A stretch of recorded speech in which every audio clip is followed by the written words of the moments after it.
I think it's a really exciting way we can move forward in agriculture right now. Silicon Valley company Ironox believes robots may be the answer to growing produce more sustainably, as widespread drought continues to threaten agriculture across the world. And big investors are noticing. Bill Gates' Breakthrough Energy Ventures is betting on them, leading the latest $50 million funding round.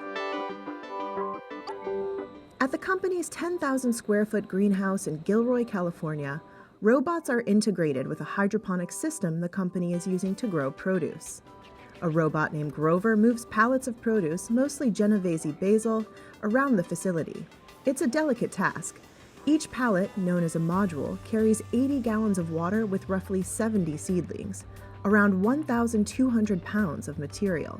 At the dosing station, Grover hands off the pallet to Ada, a robotic arm that uses suction to lift the raft from the water, allowing the roots to be inspected. Ironox claims their system uses 90% less water than traditional farms and 90% less electricity than a vertical farm that uses LED lights. Senior Vice President of Engineering Sarah OSENTOSKI believes robots like these can help pave the way to a sustainable future. I really believe that we need to grow in a way that could feed the future of the world without hurting the earth. So a big part of our mission is to grow more with less. And so we designed these robots to always consider how we could grow with less water and less electricity. So Grover enables us to grow in this modular way in a greenhouse environment using the sun.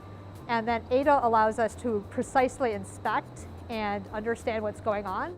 Water usage is increasingly in the spotlight in California. The last major drought from 2012 to 2017 reduced irrigation supplies to farmers, forced strict household conservation measures, and stoked deadly wildfires.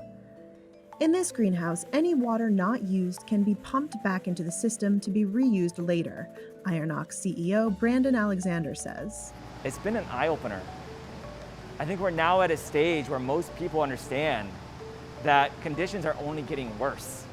Another stop for Grover is the scanning station, where cameras hang above a metal rafter to capture 3D images of the plant, which scientists use to study the crop's yield.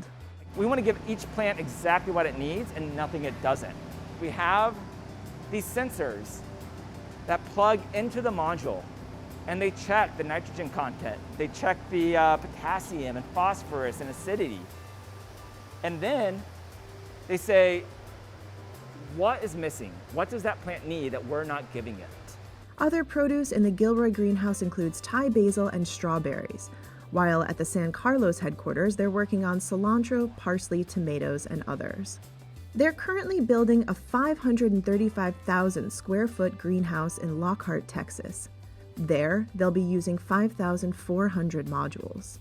I think our robots enable indoor growing to become a really scalable, sustainable, and precise business. I think it allows us to grow in a changing environment. And I think it's a really interesting way to bring modern technology in a controlled setting to agriculture. And it lets us do things and grow in ways that are really unique and different.